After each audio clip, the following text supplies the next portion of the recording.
Zdravím vás. Teď mě kolega, který mi natáčí, říkal, že jsem jako cowboy.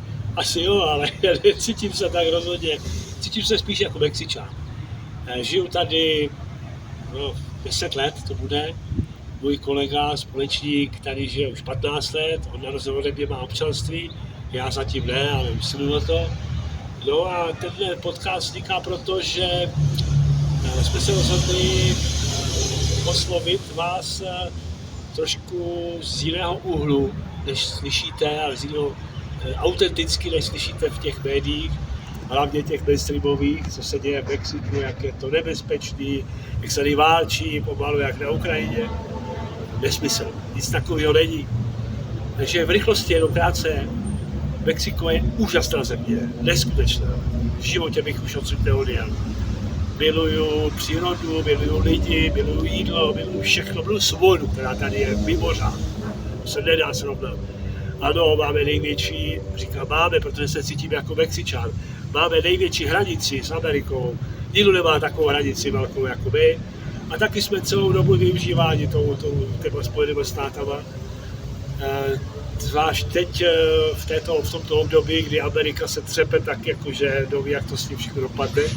Že Trump je ten kovboj, já ne, já určitě kovboj nejsem.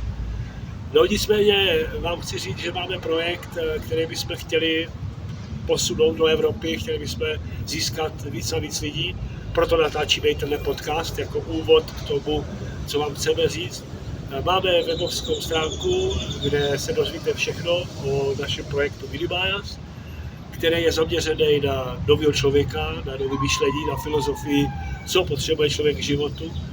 Protože Mexiko je inspirace tou minulostí, tím duchovnem, tou energií, kterou Mexiko vyzařuje, má přes 1000 pyramid. Jsou tady plno ještě pyramid, tady jsou objeveny. Je to prostě něco neuvěřitelného. V žádném případě to nepoznáte tím, že Mexiko navštívíte jako turista.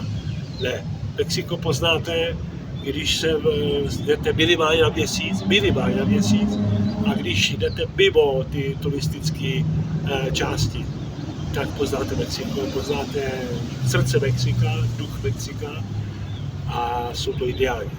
Z větší části ta ideálská krev tady je, ale především v tom pozitivním slova smyslu, protože je to jiný než ta Evropa.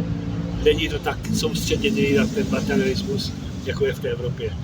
Takže dovolím si vás tímto videem pozvat k sledování dalších našich podcastů, které budou zaměřeny na historii, politickou situaci, politiku jako takovou mexickou a latinskoamerickou, která bude zaměřena na gastronomii, na turistické a na přírodu, na faunu, floru a vůbec na tu energii Mexika, která je daleko víc než nějaký narko, který bych vůbec neřešil, protože nás, normálních lidí, pokud nevyhledáte drogy nebo problémy, se vůbec netýká. To je úplně o něčem jiném.